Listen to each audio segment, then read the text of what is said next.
Kujtja merr të mendja uthulla e mollës trajton këto 10 probleme shëndetësore të femrave.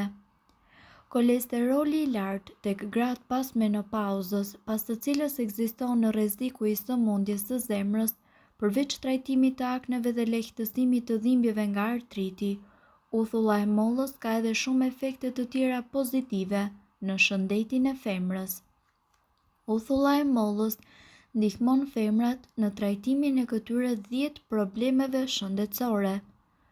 Shëron aknet, zbut dhimbjet e shkaktuara nga artriti, ndihmon në humbje peshe, ndihmon te sindroma ovarian, redukton kolesterolin, kontrollon pjesën e sheqerit në gjak, zbut simptomat e menopauzës, zvogëlon kruarjet në inflamacion në organet tuaja dhe gjithashtu ndihmon të mbani flokët tuaj të shëndetshëm dhe të shkëlqyera.